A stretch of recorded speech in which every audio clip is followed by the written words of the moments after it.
Yan mga idol, no? So may ginagawa tayo ngayon na NS150. So ito ay top overall, no? Top refresh para malinis natin siya.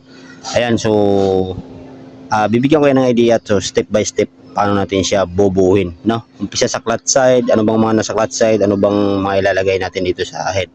Okay, so umpisa na natin. Doon sa mga gustong matuto, ayan, panoorin niyo tong video na to para kahit paano may idea kayo. Okay, so umpisa na natin.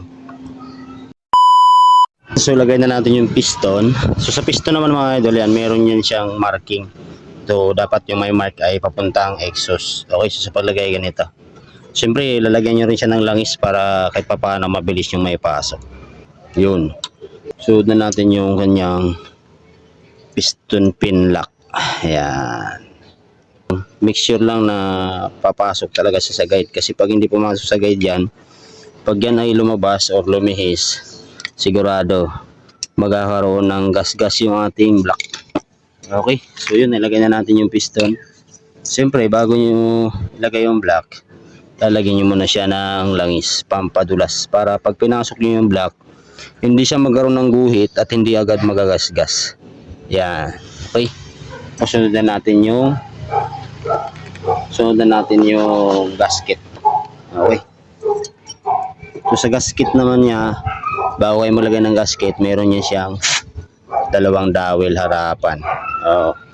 Okay, harapan niya. Harapan to mga idol, no? Ayan, harapan dito. Ayan. Okay, so ilagay na natin yung gasket niya.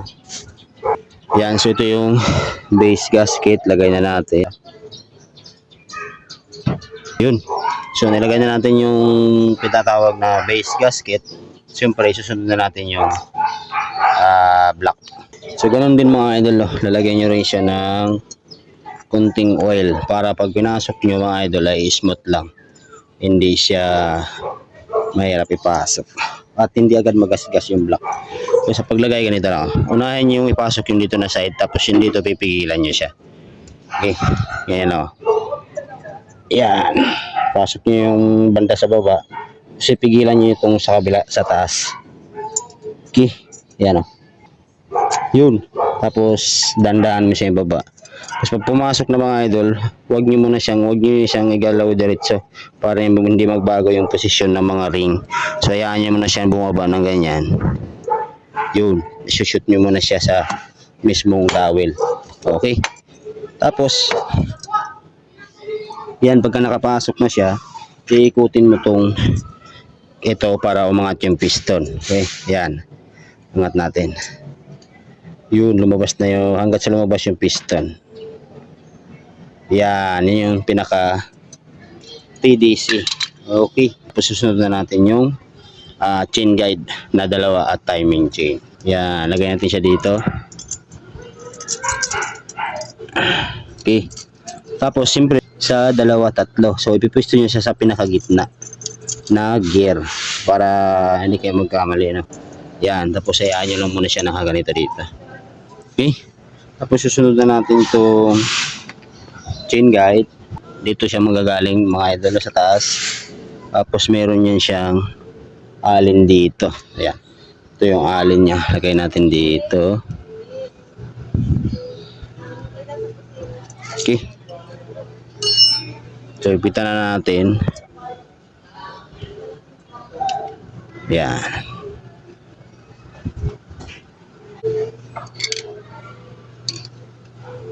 So tamang higpit lang.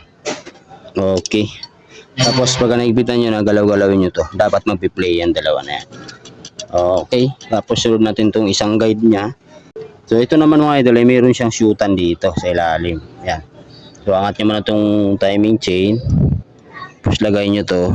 Ayan, baka magkamali kasi kayo. Ayan, dapat nakashoot siya dito sa ilalim, may guide. Kasi malimit sa iba dito nakalagay, no? Hindi pwede yun, dapat dito. Ayan, yan, nakashoot siya guide, no? Yung timing chain. Tapos pag na-shoot nyo na siya, dapat galawin nyo to. Ngayon, kung hindi na siya gagalaw, ibig sabihin, shoot na yan. Yun. Tapos, bitawan nyo tong timing chain. Dahan-dahan lang para hindi siya humiwalay dun sa gear, kasi mahirapan kayo pagka humiwalay sa gear. Okay, so yun. Susunod na natin yung cylinder head gasket naman, yung lata. Ayan, lagay natin, no. Lagay natin siya. So may dowel din yan, dalawa. Doon yung isa sa kabila. Kasi lagay natin. Ayan. Tapos susunod na natin yung cylinder head. Yan, lagay natin to cylinder head. Siyempre bago nyo ilagay mga idol, no, make sure lang na malinis. Yan, malinis yan. Okay. Tapos punas-punasan nyo muna, kailangan walang buhangin. So ilagay natin siya.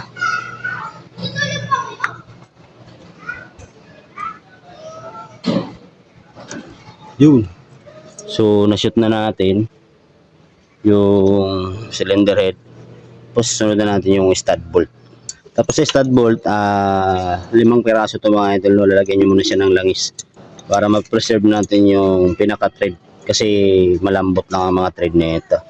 Okay, so lagay na natin to stud bolt.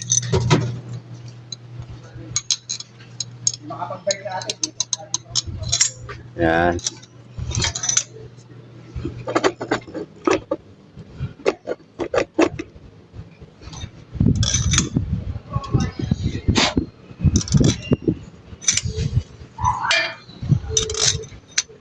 Yan.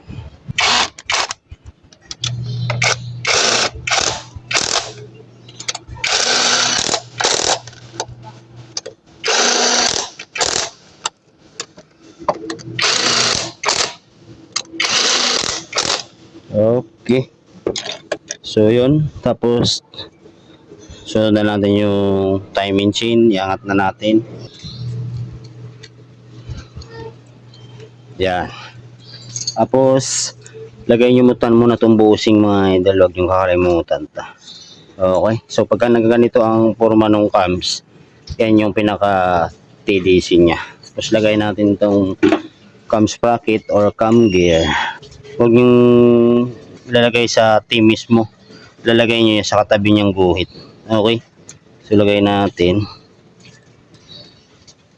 yan. So kailangan naka-timing. Okay, yan. So yun mga idol, ayan, nakatapat siya, yung marking niya nakatapat dito sa pinaka gitna. Okay, so yun, lalagay na natin tong pinaka lock niya, yung lock ng cams. So dito naman mga idol, sa paglagay nito, huwag nyo mabaliktarin. Pagka nilagay nyo kasi siya ng baliktad, masisira yung cams bracket at yung cams, at pwedeng magkauntog-untog yan at pwedeng magkasabog-sabog. Okay, so sa paglagay, babaliktarin nyo to. So dapat ganito paglagay niyan, kasi itong kanal na to mga idol, yan din yung stopper ng kanyang cams.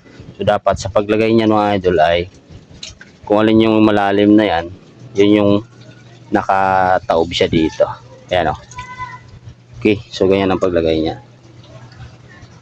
Yan. So dapat ganyan, ka-timing. Okay, tapos siyempre check nyo yung clearance kung okay. Okay naman, ngayon tatakpan na natin siya.